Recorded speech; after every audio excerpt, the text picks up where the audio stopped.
इन साथियों, MPPSC assistant registrar की classes में आप सभी का स्वागत है। साथियों, आज हम पार्ट बी यूनिट 8 के अंतर्गत राष्ट्रीय शिक्षा नीति 2020 के बारे में एक मास्टर वीडियो बना रहे हैं। साथियों, इसमें आप देखेंगे कि मोस्ट आईएमपी एमसीक्यू तो रहेंगे ही रहेंगे, साथ साथ में साथियों इस पूरी यूनिट का जो निचोड़ है वो मैं आपको बताऊँगा, इसलिए आप पूरा वीडियो जरूर देखें। और इससे पहले अगर आपने वीडियो नहीं देखे हैं, मैं इससे पहले यूनिट 3, यूनिट 5 है ना, और एक और यूनिट का वीडियो बना चुका हूँ। अगर अभी तक आपने नहीं देखे हैं तो जरूर देख लें साथियों। तो साथियों, हम बात करते हैं इस यूनिट के बारे में। तो साथियों, सबसे महत्वपूर्ण चीज़ ये है कि पहले अपने को सिलेबस पता होना चाहिए कि राष्ट्रीय शिक्षा नीति 2020 के अंतर्गत हमारा सिलेबस क्या है। तो साथियों, यहाँ पर आप इकाई 8 में है ये, और इसका सिलेबस है साथियों दृष्टि एवं संकल्पना, औपचारिक एवं दूरस्थ शिक्षा, व्यावसायिक तकनीकी विधि, चिकित्सा, कृषि एवं सामान्य शिक्षा, मूल्य आधारित शिक्षा और कौशल विकास नीति एवं प्रशासन। ठीक है साथियों, तो आप वीडियो पूरा देखें। और पहली बात, अगर आप ये वीडियो अभी भी देख रहे हैं जिस समय एग्जाम का कोई पता नहीं है, तो निश्चित रूप से साथियों आप बहुत मेहनत कर रहे हैं और निश्चित रूप से परमात्मा आपको सफल करेगा साथियों। ठीक है, आप रेस में काफ़ी आगे हैं, क्योंकि बहुत सारे लोग तो अभी देखेंगे, आप वीडियो भी नहीं देख रहे हैं। क्यों नहीं देख रहे हैं? क्योंकि वो अभी तैयारी करना छोड़ ही दिए। लेकिन अगर आप अभी भी देख रहे हैं तो निश्चित रूप से तो साथियों आप आगे हैं। तो साथियों, आप साथ साथ में आपसे निवेदन है कि वीडियो देखें, है ना। अगर पसंद आए तो लाइक करें, शेयर करें और कमेंट जरूर करें, क्योंकि अच्छी कमेंट साथियों हमें वीडियो बनाने के लिए प्रोत्साहित करती है। ठीक है साथियों, तो पहला क्वेश्चन है, और क्वेश्चन के साथ साथ में कुछ बहुत सारी चीज़ें भी बताऊंगा आपको, वो भी आप सुनते रहें। ठीक है साथियों, पहला क्वेश्चन है। और हाँ, बहुत सारे साथी बोले थे कि इसका जो है पीडीएफ कहाँ मिलेगा। साथियों, पीडीएफ आप श्यामलाल चौधरी टेलीग्राम पर सर्च करेंगे, वहाँ पर आपको इसका पीडीएफ मिल जाएगा। और इंस्टाग्राम पर भी आप श्यामलाल चौधरी करके फॉलो कर सकते हैं। ठीक है साथियों, तो अब बढ़ते हैं साथियों। पहला क्वेश्चन है आपका कि विश्वविद्यालय शिक्षा आयोग का गठन कब हुआ था। साथियों, वेरी इंपॉर्टेंट क्वेश्चन है कि विश्वविद्यालय शिक्षा आयोग का जो गठन है ये 1900 कब हुआ था? 1948 में हुआ था। यानी कि आज़ादी के जस्ट एक वर्ष बाद 1948 में विश्वविद्यालय शिक्षा आयोग का गठन हुआ था। और साथियों, आपको बता दूं कि इसको राधाकृष्णन आयोग भी कहते हैं, क्योंकि विश्वविद्यालय शिक्षा आयोग के जो अध्यक्ष थे साथियों वो राधाकृष्णन थे, सर्वपल्ली राधाकृष्णन थे, जो कि देश के पहले उपराष्ट्रपति, ठीक है, और दूसरे राष्ट्रपति थे। ठीक है साथियों, आपको पता होना चाहिए। तो बहुत ही महत्वपूर्ण फैक्ट बता रहा हूँ, बिल्कुल आप सुनते रहें। अगला क्वेश्चन है साथियों कि प्रथम विश्वविद्यालय शिक्षा आयोग के अध्यक्ष कौन थे। तो साथियों, आपको अभी बताया मैंने कि प्रथम विश्वविद्यालय शिक्षा आयोग के जो अध्यक्ष थे साथियों वो थे डॉक्टर राधाकृष्णन। ठीक है, जो देश के पहले उपराष्ट्रपति थे। ठीक है, और शिक्षक दिवस इन्हीं की याद में मनाया जाता है, आपको पता है 5 सितंबर को मनाया जाता है। अगला क्वेश्चन है साथियों, भारत की प्रथम व्यापक शिक्षा नीति कब बनी थी। साथियों, मोस्ट आईएमपी क्वेश्चन है कि भारत की जो प्रथम व्यापक शिक्षा नीति है, आपके जो अभी नई राष्ट्रीय शिक्षा नीति 2020 तो है ही है, लेकिन पहला शिक्षा नीति आज़ादी के बाद पहली व्यापक शिक्षा नीति कब आई थी साथियों। तो आपको बता दूं कि 1968 में, 1968 में पहली जो है यहाँ पर प्रथम व्यापक शिक्षा नीति आई थी। और साथियों, किसके समय आई थी? उस समय प्रधानमंत्री कौन थे? तो आपको बता दूं साथियों, उस समय जो प्रधानमंत्री थे वो थे आपके इंदिरा गांधी, श्रीमती इंदिरा गांधी उस समय देश की प्रधानमंत्री थी 1968 में। उस समय उनके पहली शिक्षा नीति वो लाए थे। ठीक है साथियों, आगे बढ़ते हैं कि भारत की शिक्षा नीति 1968 किस आयोग की सिफारिश पर आधारित है। तो साथियों, अभी आपको पता होगा नई शिक्षा नीति जो 2020 है साथियों, वो आपके के कस्तूरी रंजन की समिति जो है उसकी सिफारिश पर आई है। उसी प्रकार से साथियों, भारत की जो यहाँ पर ये जो शिक्षा नीति 1968 है, ये जो कोठारी आयोग बना था 1964-66 में, 1964 में जो कोठारी आयोग बना था साथियों, इसी की सिफारिश पर जो है साथियों यहाँ पर क्या आई थी, जो भारत की शिक्षा नीति 1968 आई थी। आपको बिल्कुल पता होना चाहिए साथियों, बहुत ही महत्वपूर्ण क्वेश्चन मैं आपको बता रहा हूँ। ठीक है, अगर आपको वीडियो अच्छा लगे तो लाइक भी करें और कमेंट करके बताएं भी सही। ठीक है साथियों, और अगर अभी तक आपने हमारा यूट्यूब चैनल सब्सक्राइब नहीं किया तो जरूर कर दें। अगला क्वेश्चन है साथियों कि शिक्षा की चुनौती नामक दस्तावेज कब प्रकाशित हुआ। तो साथियों, जो शिक्षा की चुनौती जो था ये दस्तावेज 1985 में प्रकाशित हुआ, और जस्ट इसके एक साल बाद ही आप देखेंगे कि फिर एक नई शिक्षा नीति आ गई थी। नई शिक्षा नीति जो द्वितीय शिक्षा नीति है आज़ादी के बाद, वो है 1986। देखो, 68 को उल्टा कर लेंगे, 6-8 को उल्टा करेंगे तो 6-8 को 8-6 कर लेंगे तो दूसरी हो जाएगी। तो शिक्षा की जो चुनौती है ये दस्तावेज 1985 में आया, और जस्ट एक साल बाद दूसरी शिक्षा नीति 1986 आई है। और अगर ये भी पूछ लें ये दूसरी शिक्षा नीति किसके समय आई साथियों, तो आपको पता है साथियों, दूसरी शिक्षा नीति जो है ये राजीव गांधी जो प्रधानमंत्री थे उनके समय आई। आपको बिल्कुल पता होना चाहिए साथियों, बहुत ही महत्वपूर्ण है। और साथियों, आपको एक और बात बता दूं कि जो पहली शिक्षा नीति 1968 में आई थी ये इंदिरा गांधी के समय आई थी, और दूसरा शिक्षा नीति जो 1986 में आई थी ये राजीव गांधी के समय आई थी। और साथियों, इसमें एक संशोधन हुआ था 1992 में, जो कि पीवी नरसिम्हा राव ने संशोधित किया था इस शिक्षा नीति को। ठीक है, ध्यान रखना साथियों कि जो दूसरी शिक्षा नीति है 1986, इसमें आप देखेंगे 1992 में पीवी नरसिम्हा राव ने संशोधन भी किया था। ये भी आपको पता होना ही चाहिए। ठीक है साथियों, अब आगे बढ़ते हैं। अगला क्वेश्चन है 2020 के पूर्व भारत में कौन सी शिक्षा नीति प्रचलित थी, या फिर इस प्रकार से भी पूछ सकते हैं साथियों, यानी कि 2020 के पूर्व ये जो आपने अभी शिक्षा ग्रहण करी होगी निश्चित रूप से साथियों, जो 1986 की जो शिक्षा नीति थी, राष्ट्रीय शिक्षा नीति 1986 के तहत ही आपने शिक्षा ग्रहण करी होगी, क्योंकि अब लागू हुई है। आप देखेंगे कौन सी शिक्षा नीति, आप देखेंगे अब जो लागू हुई उस शिक्षा नीति का नाम क्या है, राष्ट्रीय शिक्षा नीति 2000 लागू हो रही है, 2020 लागू हुई है, और उससे पहले थी राष्ट्रीय शिक्षा नीति 1986। ठीक है साथियों, ये आपको पता होना चाहिए। और आपको ये भी पता होगा साथियों कि जो नई राष्ट्रीय शिक्षा नीति 2020 आई है ये कब लागू हुई, ये आपको पता होना चाहिए। तो ये 29 जुलाई 2020, अगला क्वेश्चन इससे संबंधित याद रख लेंगे कि भारत की राष्ट्रीय शिक्षा नीति 2020 कब घोषित हुई। तो साथियों ध्यान रखेंगे, ये घोषित हुई है 29 जुलाई 2020, 29 जुलाई 2020। और साथियों एक क्वेश्चन ये भी आता है कि पहली बार किस राज्य ने राष्ट्रीय शिक्षा नीति लागू करी। तो साथियों कर्नाटक जो है, बहुत सारी जगह अलग अलग मिल रहा है, कहीं कर्नाटक, कहीं उत्तराखंड, कहीं मध्य प्रदेश भी बता रहे हैं, लेकिन वास्तविक यही है साथियों कि जो सबसे पहले कर्नाटक आप लगाएं, कर्नाटक निश्चित रूप से सही है। सबसे पहले भारत की जो राष्ट्रीय शिक्षा नीति 2020 को लागू करने वाला राज्य कौन सा है, कर्नाटक है। ठीक है, जो महत्वपूर्ण बात बता रहा हूँ आप बिल्कुल ध्यान से सुन लेंगे, लेकिन ऑप्शन पे भी डिपेंड करेगा। कई बार अगर वहाँ कर्नाटक नहीं उत्तराखंड, तो उत्तराखंड भी कर सकते हैं, और ये दोनों नहीं होना, अगर मध्य प्रदेश हो तो मध्य प्रदेश भी आप कर सकते हैं, लेकिन कर्नाटक ज़्यादा सही है। ठीक है साथियों, आगे बढ़ते हैं। राष्ट्रीय शिक्षा नीति 2020 किस समिति की रिपोर्ट पर आधारित है, वेरी इंपॉर्टेंट साथियों। राष्ट्रीय शिक्षा नीति 2020 किस समिति की रिपोर्ट पर आधारित है। तो साथियों ये कस्तूरी रंगन समिति पर आधारित है। कस्तूरी रंगन जो समिति है, ठीक है, जो इसरो के पहले चेयरमैन भी रहे हैं, इन पर आधारित है। और साथियों इन्होंने जो पहले कर्नाटक में भी शिक्षा नीति बनाई थी उसमें इनका योगदान था, इसलिए यहाँ पर भी साथियों आप देखते हैं कि इनका बहुत ही महत्वपूर्ण योगदान रहा है नई शिक्षा नीति बनाने में। ठीक है साथियों, और ये 2017 में गठित हो गई थी ये समिति। ठीक है, आपको ये पता होना ही चाहिए। आगे बढ़ते हैं साथियों, बहुत ही महत्वपूर्ण क्वेश्चन है कि भारतीय उच्च शिक्षा परिषद, यानी इंडियन हायर, आप देखेंगे इंडियन हायर एजुकेशन कमीशन, है ना, इंडियन हायर एजुकेशन कमीशन, यानी कि भारतीय उच्च शिक्षा परिषद IHEC का जो प्रावधान है किस शिक्षा नीति में किया गया है। तो साथियों जो नई शिक्षा नीति आई है ना आपकी राष्ट्रीय शिक्षा नीति 2020, इसी में भारतीय उच्च शिक्षा परिषद का प्रावधान किया गया है। यानी कि साथियों अब एक भारतीय उच्च शिक्षा परिषद होगा, वो किस शिक्षा नीति में बात आई है, तो ये राष्ट्रीय शिक्षा नीति 2020 के अंतर्गत ये बात सामने आई है साथियों। ठीक है साथियों, अगला क्वेश्चन है कि राष्ट्रीय शिक्षा नीति के तहत स्कूली शिक्षा में कौन सा फॉर्मेट अपनाया गया है। साथियों आपको पता है साथियों, कभी ये भी पूछ सकता है कि जो पहले कौन सा फॉर्मेट था, तो पहले 10+2 था, लेकिन अभी कौन सा है साथियों, 5+3+3+4। और साथियों ये याद रखना बिल्कुल आसान है, यानी कि साथियों आप यहाँ देखेंगे 4 जो लास्ट वाले, देखो लास्ट से चलेंगे तो आसान, याद रखना आसान है। जो 4 ईयर हैं लास्ट वाले, यानी कि आपका ये नया फॉर्मेट क्या है, 5+3+3+4, और ये लास्ट के जो 4 है साथियों ये 9वीं से 12वीं तक है, 9वीं 10वीं 11वीं 12वीं। ठीक है साथियों, और फिर उसके पहले जो 3 है, तो 9वीं 10वीं 11वीं 12वीं के 3 साल पहले कौन से आते हैं, 6ठी 7वीं 8वीं, यानी ये 3 हो जाएगा आपका 6ठी 7वीं 8वीं के लिए। फिर उससे पहले जो 3 है साथियों वो आ जाएगा 3री 4थी 5वीं कक्षा, और उससे पहले जो 5 है साथियों उसमें पहली 2री कक्षा, और उससे पहले फाउंडेशन कोर्स के 3 साल अलग से। यानी कि साथियों आप देखेंगे पहली 2री और 3 साल उसके पहले, ये 5 साल वो, फिर 3री 4थी 5वीं, है ना, और उसके बाद में 6ठी 7वीं 8वीं, और उसके बाद में 9वीं 10वीं 11वीं 12वीं। इस प्रकार से 5+3+3+4 का जो फॉर्मेट आया है साथियों बहुत ही महत्वपूर्ण है साथियों। और आपको ये भी बता दूं साथियों कि इससे पहले 5 या 6 साल में व्यक्ति जो है आप देखेंगे बच्चे को स्कूल में भर्ती किया जाता था, लेकिन साथियों अब 3 साल में किया जाता है। याद रखना 3 साल में किया जाएगा, क्योंकि क्या है नई शिक्षा नीति में जो बेसिक शिक्षा है साथियों, आंगनवाड़ी की जो शिक्षा है ना, आप कह सकते हैं जो प्री स्कूल की जो शिक्षा है वो भी अब शुरू हो गई है नई शिक्षा नीति के तहत। ठीक है साथियों, ये बिल्कुल ध्यान रखिए, बहुत ही महत्वपूर्ण क्वेश्चन है साथियों ये। ठीक है, तो ये हो गया साथियों। अगला क्वेश्चन है आपका नेशनल, अगला क्वेश्चन है ध्यान से सुनेंगे कि राष्ट्रीय शिक्षा नीति के तहत स्कूली शिक्षा में, ये तो कौन सा फॉर्मेट, ये तो हो गया। अगला क्वेश्चन है नेशनल रिसर्च फाउंडेशन, यानी कि साथियों आपको पता है बहुत सारे लोग PhD करते हैं, MPhil करते हैं। देखो साथियों एक और बात बताऊँ, अब MPhil को समाप्त कर दिया गया है नई शिक्षा नीति के तहत। अब MPhil का जो पहले कोर्स होता था उसको समाप्त कर दिया गया है। पहले MA के बाद बहुत सारे लोग MPhil करते थे, फिर उसके बाद PhD करते थे, लेकिन साथियों अब जो है नई शिक्षा नीति के तहत अब MPhil के कोर्स को समाप्त कर दिया गया है। अब PhD MA के बाद तुरंत आप PhD कर सकते हैं। ठीक है साथियों, और एक और बात बताऊं साथियों, आपको यहाँ पर आप देखने को मिलेगा कि यहाँ पर एक PhD के लिए या फिर रिसर्च के लिए आप देखेंगे एक यहाँ पर संस्थान का गठन किया गया है। उस संस्था का नाम है नेशनल रिसर्च फाउंडेशन। इसका प्रावधान किस नीति में, तो साथियों अभी नई शिक्षा नीति में राष्ट्रीय शिक्षा नीति 2020 के तहत। या साथियों क्वेश्चन ऐसे भी पूछ सकते हैं कि राष्ट्रीय शिक्षा नीति 2020 के अंतर्गत आप देखेंगे रिसर्च के लिए किसका गठन किया गया है, तो साथियों नेशनल रिसर्च फाउंडेशन। ठीक है, नेशनल रिसर्च फाउंडेशन का गठन किया गया है।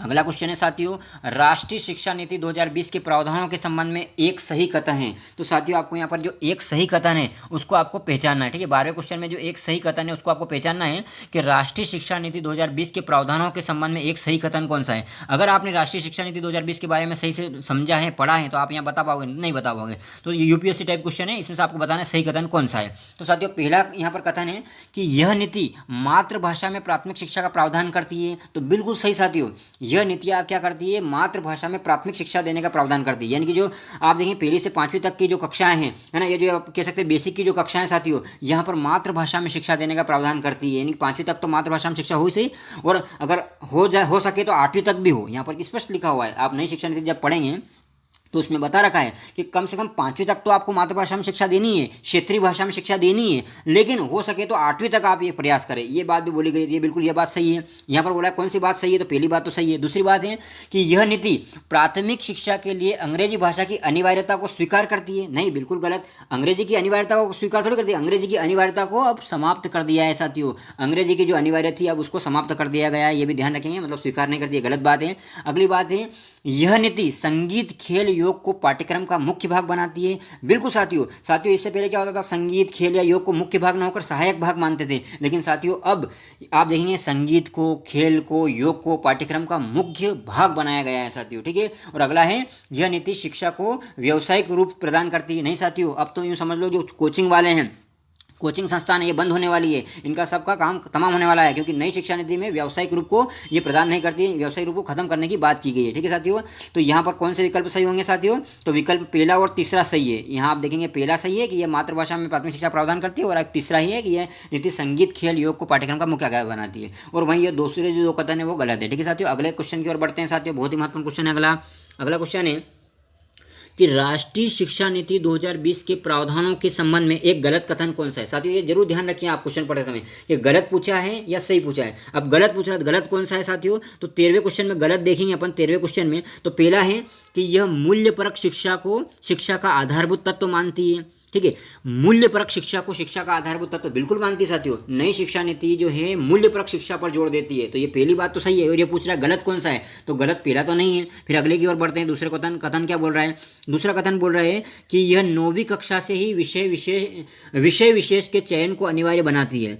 बिल्कुल सही साथियों, आप देखेंगे साथियों पहले आप क्या करते थे, 11वीं क्लास में आकर के, है ना, जैसे मैं भी पढ़ा हूँ तो 11वीं क्लास में आकर के हम एक नया अपना सब्जेक्ट लेते थे, मतलब 9वीं 10वीं तो वही पढ़ते थे, और 11वीं में आकर के अपन एक विशेष सब्जेक्ट लेते थे। जैसे कोई आप देखेंगे 11वीं में जाकर कोई आर्ट्स ले लेता था, कोई बायो ले लेता था, कोई मैथ्स ले लेता था, है ना। इसी प्रकार से साथियों आप यहाँ पर देखेंगे कि यहाँ पर अब 9वीं कक्षा से ही विषय विशेष के चयन को अनिवार्य बनाती है, यानी कि 9वीं कक्षा से आप विषय चुन सकेंगे। बहुत ही महत्वपूर्ण बात बता रहा हूँ साथियों, ध्यान रखना।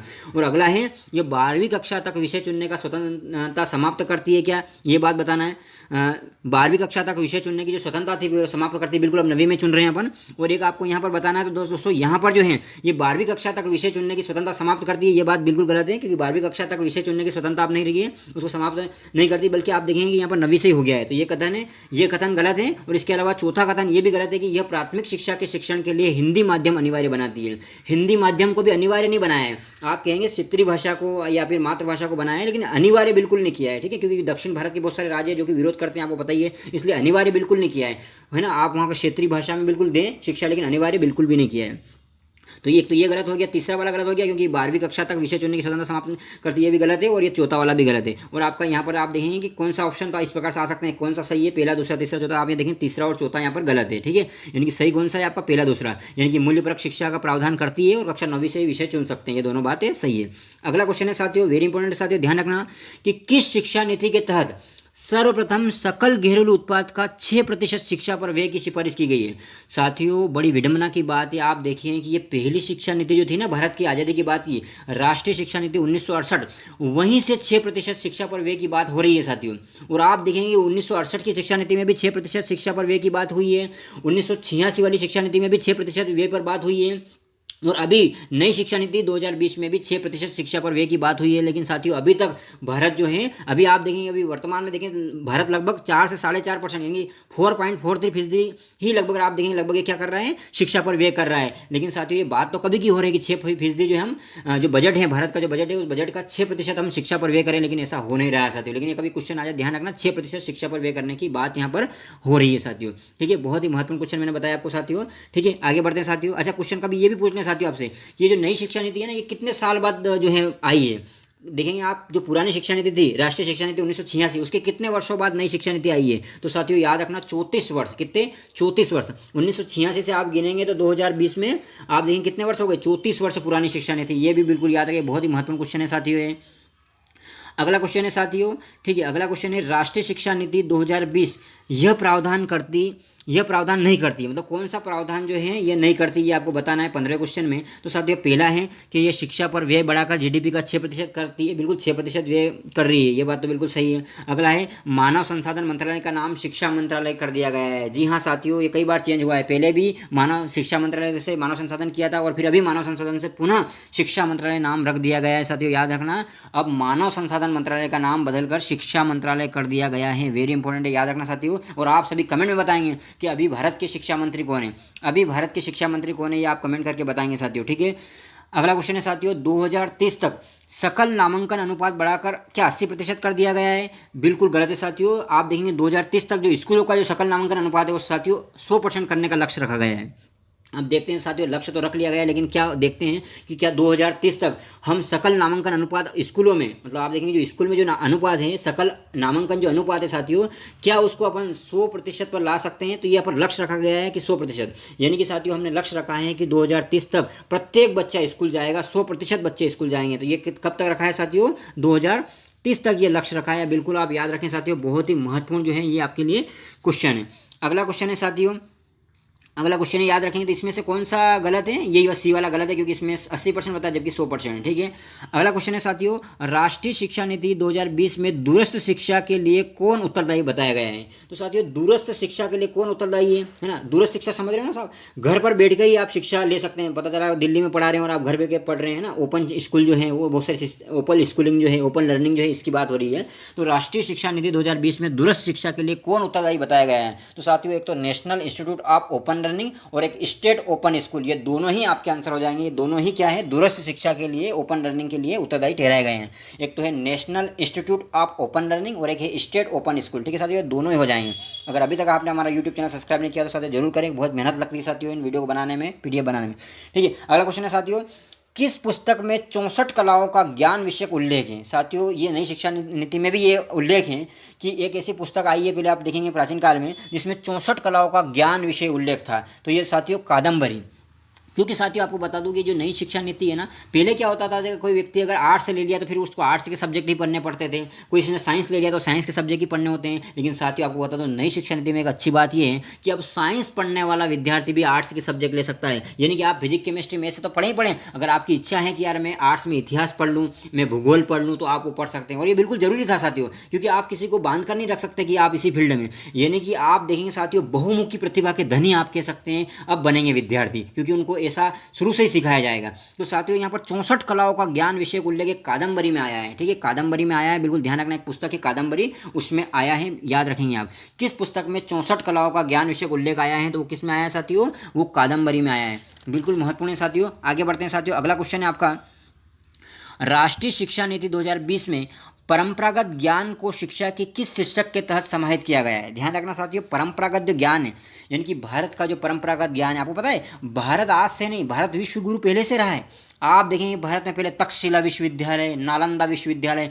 लोग न सिर्फ भारत से बल्कि विदेशों से अपने यहाँ शिक्षा ग्रहण करने आते थे साथियों। ठीक है, तो जब विदेशों से आते थे, भारत तो विश्व गुरु शुरू से रहा है। तो भारत का जो परंपरागत ज्ञान है निश्चित रूप से बहुत ही महत्वपूर्ण है। आप देखेंगे हमारे यहाँ जो आयुर्वेद है ना, बहुत सारी चीज़ें आप देखेंगे, जो आयुष जो बना है ना, तो वो आयुर्वेद या बहुत सारी चीज़ें साथियों जो हमारा परंपरागत ज्ञान है, तो इसको क्या नाम दिया गया है नई शिक्षा नीति में। तो आप देखेंगे साथियों कि राष्ट्रीय शिक्षा नीति 2020 में परंपरागत ज्ञान को शिक्षा की किस शीर्षक के तहत समाहित किया गया है। तो साथियों शीर्षक है भारत का ज्ञान, यानी कि जो परंपरागत ज्ञान है साथियों वो भारत का ज्ञान है। किसका ज्ञान है, भारत का ज्ञान है साथियों। अगर साथियों आपको लग रहा है कि निश्चित ही बहुत ही महत्वपूर्ण क्वेश्चन लेकर आया हूँ और बहुत ही अच्छा बता रहा हूँ, तो आप निश्चित रूप से वीडियो को आप क्या करें, लाइक करें, शेयर करें अपने दोस्तों तक, और साथ ही साथ साथियों आप क्या करें, सब्सक्राइब भी जरूर करें अगर अभी तक आपने हमारे यूट्यूब चैनल को सब्सक्राइब नहीं किया था। अगला क्वेश्चन है साथियों, सुनेंगे आप। अगला क्वेश्चन है कि एकीकृत बहुविषय शिक्षा के लिए राष्ट्रीय शिक्षा नीति 2020 में किन विश्वविद्यालयों की स्थापना की बात की गई है। तो साथियों मेरू, क्या है, मेरू नाम की जो है, आप देखेंगे MERU आप कह सकते हैं यूँ इंग्लिश में, लेकिन आप एकीकृत बहुविषयक शिक्षा के लिए, मतलब आपको बताइए दोस्तों, मैंने बताया कि अब क्या होगा, अब ऐसा नहीं होगा कि मतलब जो है साइंस पढ़ने वाला सिर्फ साइंस ही पढ़े, नहीं, अब साइंस पढ़ने वाला आर्ट्स पढ़ सकता है, आर्ट्स पढ़ने वाला साइंस पढ़ सकता है। यानी कि अब एकीकृत बहुविषय शिक्षा के लिए राष्ट्रीय शिक्षा नीति 2020 में किन विश्वविद्यालयों की स्थापना की बात हुई है। तो साथियों यहाँ पर एक नए प्रकार के विश्वविद्यालय, यूनिवर्सिटी की स्थापना होगी, इसका नाम है मेरू। क्या नाम है? मेरू, MERU, मेरू की स्थापना होगी। और अगला क्वेश्चन है साथियों, बहुत महत्वपूर्ण क्वेश्चन है कि राष्ट्रीय शिक्षा नीति 2020 कृषि संस्थाओं और स्थानीय समुदायों को किस संरचना के माध्यम से जोड़ती है। साथियों जो राष्ट्रीय शिक्षा नीति 2020 है वो कृषि संस्थानों और स्थानीय समुदायों को किस संरचना के माध्यम से जोड़ती है। तो साथियों वो कृषि प्रौद्योगिकी पार्क के माध्यम से जोड़ती है। क्या है? कृषि प्रौद्योगिकी पार्क, यानी कि ऐसे पार्क बनाए जाएंगे जो कि कृषि और प्रौद्योगिकी संबंधी होंगे। यानी कृषि तो काम होगा ही सही, साथ साथ में प्रौद्योगिकी टेक्नोलॉजी का काम भी होगा। तो इस प्रकार की इससे जोड़ने का काम कर रहे हैं। ठीक है साथियों, इसके साथ साथ में जो और भी महत्वपूर्ण बातें मैं आपको बता रहा हूँ, ध्यान रखना साथियों। अब आपको एक बात तो पता ही है कि अब MPhil को समाप्त कर दिया गया है। मेरी बात को बिल्कुल ध्यान से सुनेंगे साथियों, बहुत महत्वपूर्ण बात बता रहा हूँ मैं आपको कि अब MPhil को तो समाप्त कर ही दिया गया है साथियों, लेकिन अब आप देखेंगे साथियों, अब छठी कक्षा से ही, एक बात बिल्कुल ध्यान से सुने, मैं जितनी बातें बता रहा हूँ आप ध्यान से सुनना। अब छठी कक्षा से बच्चों को प्रोफेशनल और स्किल की शिक्षा दी जाएगी। यानी कि साथियों अब पहले क्या होता था, जो महात्मा गांधी ने भी कहा था कि भैया हमारी जो शिक्षा नीति है ना वो सिर्फ रटन विधि पर आधारित नहीं होनी चाहिए, मतलब रटन प्रणाली पर चल रही थी आजकल, रटन नहीं भैया, बच्चों को आप क्या व्यावसायिक शिक्षा दें, व्यवहारिक ज्ञान दें, है ना। तो व्यावसायिक शिक्षा की ओर आगे बढ़ाने के लिए, है ना, सिर्फ आप पढ़े ना, पता चला पढ़ तो ग्रेजुएशन हो गया, पोस्ट ग्रेजुएशन हो गया, लेकिन स्किल तो कुछ सीखी नहीं, ऐसा नहीं होना चाहिए साथियों।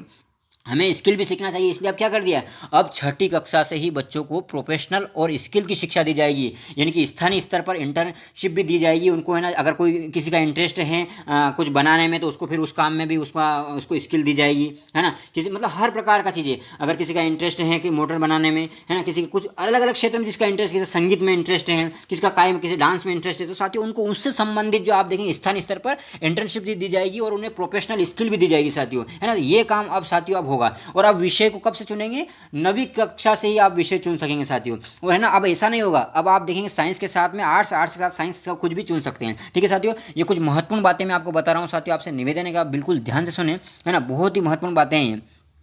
और मैंने पहले बताया साथियों कि अब 5वीं तक आप क्या करेंगे, जहाँ तक संभव हो सके 5वीं तक क्या है, मातृभाषा में शिक्षा देना ही है, और हो सके तो 8वीं तक भी आपको मातृभाषा में शिक्षा देने की बात हुई है। और एक और महत्वपूर्ण बात साथियों, मूल्यांकन।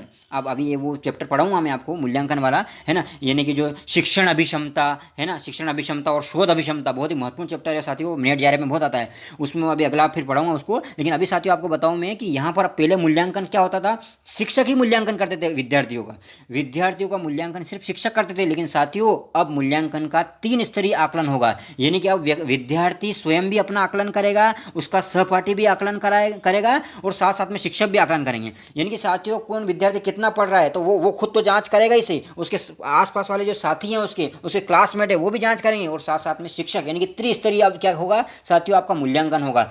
बहुत ही महत्वपूर्ण सिस्टम है साथियों। और साथियों आपको एक और बात बता दूं, पहले क्या होता था, अगर आपने ग्रेजुएशन को बीच में छोड़ दिया, पोस्ट ग्रेजुएशन को बीच में छोड़ दिया, तो आपकी डिग्री पूर्ण नहीं मानी जाती है साथियों। लेकिन अब सिस्टम ये हो गया है साथियों कि अब आप देखेंगे मल्टीपल एंट्री और एग्जिट स्कीम शुरू कर दी गई है। यानी कि बहुस्तरीय प्रवेश एवं निकासी। यानी कि साथियों अब 1 साल के बाद भी अगर आप ग्रेजुएशन में हो, पहले साल में अगर आप छोड़ देते हो, माना कि आप BA में एडमिशन लिया, BSc में एडमिशन लिया, और पहले साल अगर आपने छोड़ दिया, तो आपको पहले साल छोड़ने के बाद सर्टिफिकेट मिलेगा, 2 साल के बाद आपको डिप्लोमा दिया जाएगा, और 3 या 4 साल के बाद आपको डिग्री भी दी जाएगी साथियों। तो ये बहुत ही महत्वपूर्ण है साथियों, आप याद रखना। और कॉलेजों को एक साथियों आपको पता है, अब की बार भी एग्जाम हुई थी, कॉलेजों को एक कॉमन एग्जाम का ऑफर दिया गया है। इनकी प्रवेश के लिए कॉमन एंट्रेंस एग्जाम का ऑफर दिया गया है। यानी कि आप यूनिवर्सिटी में डायरेक्ट एडमिशन तो ले सकते हो, बल्कि ऑल इंडिया की जितनी भी यूनिवर्सिटी है उसमें एक कॉमन एग्जाम का जो ऑफर दिया गया है उसके जरिए भी आप जा सकते हो। ठीक है साथियों, तो ये जितनी भी महत्वपूर्ण बातें बता रहा हूँ, प्लीज़ आपसे निवेदन है कि ध्यान से सुने, इस वीडियो को ध्यान से सुनना है ना। PDF तो आपको उसमें मिल ही जाएगी, लेकिन PDF के साथ में आपको यहाँ भी सीखना है।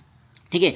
और साथियों आपको पता है यहाँ पर शिक्षा मंत्रालय का जो है पहले नाम मानव संसाधन विकास मंत्रालय था, लेकिन नाम बदलकर शिक्षा मंत्रालय कर दिया गया है। और साथियों इसके बदलने का जो मुख्य उद्देश्य है वो है शिक्षा और सीखने पर पुनः ध्यान देने के लिए। ठीक है। और शिक्षा मंत्री कौन है साथियों, ये मैंने पहले क्वेश्चन पूछा था, मैं पुनः बता रहा हूँ, आप बिल्कुल याद कर लें ये शिक्षा मंत्री कौन है, ये आप कमेंट बॉक्स में मेरे को बताएंगे। ठीक है साथियों। और भी वो जो महत्वपूर्ण बातें मैं आपको बता रहा हूँ, आप बिल्कुल ध्यान से सुने साथियों, कि जो आप देखेंगे कि ये जो है नई शिक्षा नीति जो आई थी ये नेशनल हायर एजुकेशन बिल के तहत लॉन्च की गई है। ठीक है, किसके तहत? नेशनल हायर एजुकेशन बिल के तहत नई शिक्षा नीति लॉन्च की गई है। और इसकी घोषणा आपको पता ही है 29 जुलाई 2020 को हुई है। ध्यान रखना साथियों, बहुत ही महत्वपूर्ण ये बता रहा हूँ मैं आपको। और अब ये त्रिभाषा फार्मूला आपको पता ही है ना, आप देखेंगे स्थानीय भाषाओं को 2 स्थानीय भाषा होनी चाहिए और 1 विदेशी भाषा चल सकती है। 2 स्थानीय भाषा होनी चाहिए, 2 भारतीय भाषा होनी चाहिए और 1 विदेशी भाषा चल सकती है, कोई दिक्कत नहीं है। लेकिन 3 भाषाओं की जो यहाँ पर बात हुई है।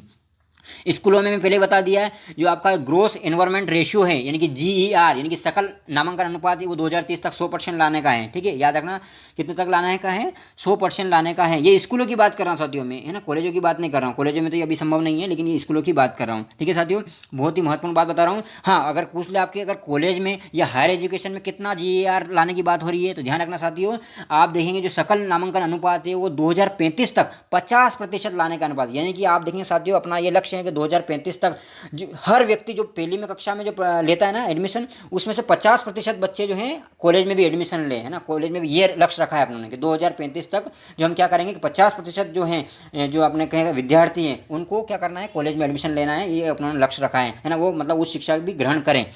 तो उच्च शिक्षा में कितना है, 50% GER का लक्ष्य है, लेकिन 2035 तक है। वहीं आप देखेंगे स्कूलों में 100% GER है जो कि 2030 तक है। ये बहुत ही महत्वपूर्ण बात बता रहा हूँ साथियों, ये याद रखना बहुत ही महत्वपूर्ण है।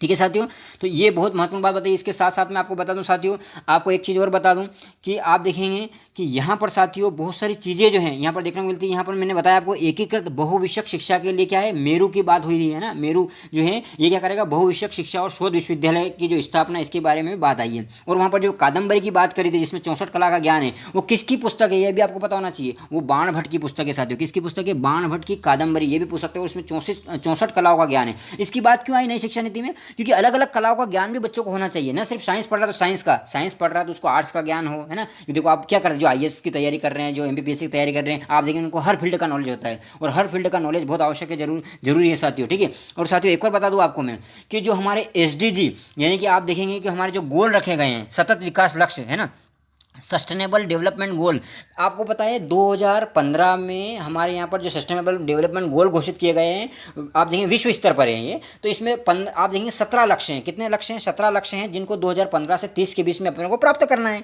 2015 से 30 के बीच में अपने को 17 लक्ष्य को प्राप्त करना है। उसमें से आप देखेंगे जो सतत विकास लक्ष्य का जो चौथा वाला गोल है वो आपका प्री प्राइमरी और सेकेंडरी एजुकेशन को ही समर्पित है साथियों। यानी कि अगर पूछ ले कि सतत विकास लक्ष्यों में से जो 17 गोल है उसमें से कौन सा गोल जो है साथियों वो आपके उच्च शिक्षा से या शिक्षा से संबंधित है, तो उसमें शिक्षा से संबंधित गोल कौन सा? आपका चौथा गोल है। आपको बिल्कुल पता होना चाहिए साथियों, बिल्कुल पता होना ही चाहिए। ठीक है साथियों, ये बहुत ही महत्वपूर्ण वीडियो मैंने आपके लिए बनाया साथियों। आप देखेंगे बिल्कुल सार प्रस्तुत कर दिया है मैंने। पुनः आपसे निवेदन है कि इस वीडियो को अधिक से अधिक विद्यार्थियों तक, है ना, भेजिए। और आपको कैसा लगा आप कमेंट करके जरूर बताएं साथियों, क्योंकि आपकी एक कमेंट जो है मैं वीडियो बनाने के लिए क्या करती है, प्रोत्साहित करती है। इसलिए आप जरूर बनाएं साथियों। ठीक है। और आपसे मेरा विनम्र निवेदन है कि अभी तक आपने हमारा यूट्यूब चैनल सब्सक्राइब नहीं किया तो जरूर कर दें और वीडियो के बारे में कमेंट करके जरूर बताएं आपको कैसा लगा। ठीक है साथियों, इसी प्रकार से निरंतर आपको वीडियो मिलते रहेंगे। ठीक है साथियों, जय हिंद, जय भारत।